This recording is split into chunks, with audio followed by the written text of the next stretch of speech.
President Ibrahim রইসির প্রতি শ্রদ্ধা জানিয়েছেন অন্তত ৭০টি দেশের প্রতিনিধিরা। প্রেসিডেন্ট, প্রধানমন্ত্রী, উপপ্রধানমন্ত্রী থেকে শুরু করে বিভিন্ন পর্যায়ের শীর্ষ নেতারা শোক জানান হেলিকপ্টার দুর্ঘটনায় নিহতদের প্রতি।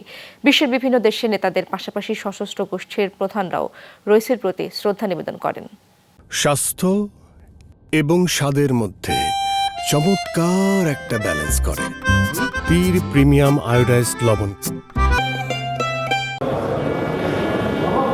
ইরানের নিহত প্রেসিডেন্ট ইব্রাহিম রইসির প্রতি শেষ শ্রদ্ধা জানাতে তেহরানে উপস্থিত বিশ্বের বিভিন্ন দেশের নেতারা। ইরানের সাথে কূটনৈতিক সুসম্পর্ক রয়েছে এমন ৭০টির মতো দেশের প্রতিনিধিরা শোক জানান প্রয়াত প্রেসিডেন্টের প্রতি। শুরুতেই শ্রদ্ধা জানান তিউনিসিয়ার প্রেসিডেন্ট কায়েস সাঈদ, মোনাজাত করেন নিহতের আত্মার মাগফিরাত কামনায়। এশিয়া ইরানের অন্যতম মিত্র ভারত রইসির প্রতি শ্রদ্ধা জানাতে আসেন দেশটির ভাইস প্রেসিডেন্ট জগদীশ ধনকর। ইরানের আর এক ঘনিষ্ঠ মিত্র রাশিয়ার পার্লামেন্টের স্পিকার শ্রদ্ধা জানান নিহতদের প্রতি।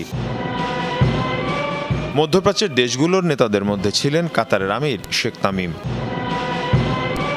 সিরিয়া, লেবানন, ইরাক সহ মধ্যপ্রাচ্যের অন্যান্য দেশগুলোর শীর্ষ নেতারাও শোক জানান। তুরস্কের পক্ষ থেকে ছিলেন দেশটির ভাইস প্রেসিডেন্ট সেভদেত ইলমাজ। অন্যদিকে আফগানিস্তান থেকে আসেন তালেবানের উপপ্রধান মোল্লা আব্দুল গনি বারাদর।